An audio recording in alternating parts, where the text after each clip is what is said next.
বাবা বেশ বেশ বেশ আস্তে যারা যেতে চাইছেন তারা আস্তে আস্তে বাইরে যান।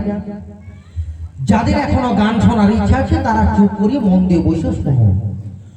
চোরা মরে মরে সাত ঘরকে ডুবিয়ে মারে উঠি কেউ করিবেন না। বিশেষ করে আমি যখন লোম ছোকরা, আমি যখন বাপের বেটা, আমার বলায় চুপ করে মন দিয়ে বসে শুনুন। ওই আধবুড়া মায়ের বেটাটি উঠলে যত গোলমাল করছেন করুন গা, আমার বলার কিছু নাই।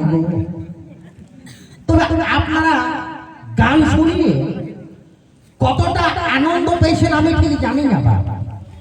তবে আপনারা যেমন আজকে ভালো শ্রোতা হিসেবে বসে বসে গান শুনলেন, আমি ঠিক আপনাদের মতন ভালো শ্রোতা হিসেবে আসরের ঘন্টাতে বসে বসে আমিও গান শুনলাম।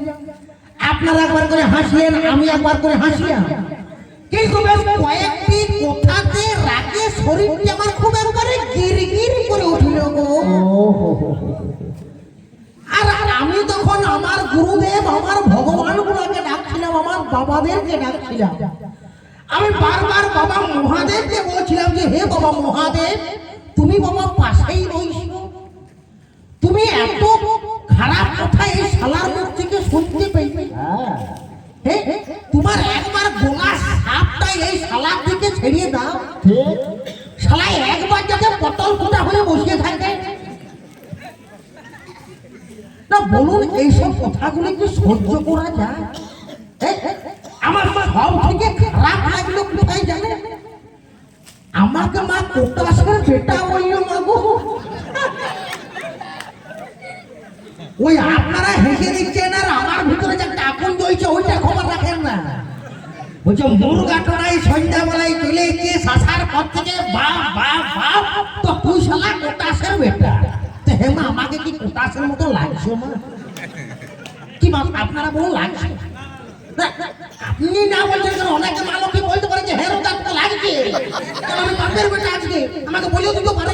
আমি যদি কোটাসের বেটাই হই, দাঁড়া কবি গান, কবি গান যুক্তির গান, আমি যদি কোটাসের বেটাই হয়ে থাকি, দেখো কোটাস কি খায়? কি খায়? হাঁস খায়, মুরগা খায়, নাকি? হাঁস খায়, মুরগা খায়। আচ্ছা বলুন তো, হাঁসটা থাকে কার কাছে? বাবার কাছে হাঁস থাকে? কার কাছে থাকে? মা সরস্বতীর কাছে।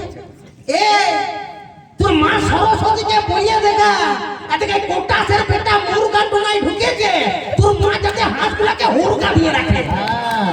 ছুঁচা টাকা শালা কথা বলতে জানে না, দু তিনবার কপি আও তুই, আবার নিমাই ঠাকুরের সঙ্গে চ্যালেঞ্জ করতে আসছিস গো।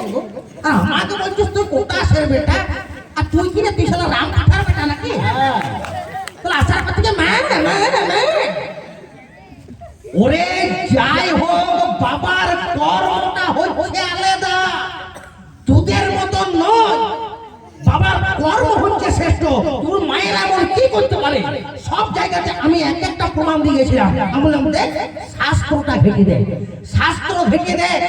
বাবা জন্ম নিয়ে পরে জলপুত্রটা যে মাত্র ফেটে গেল, সঙ্গে সঙ্গে আদি পুরুষ নিরঞ্জন নিরাকার সৃষ্টি হইল ব্রহ্ম সনাতন।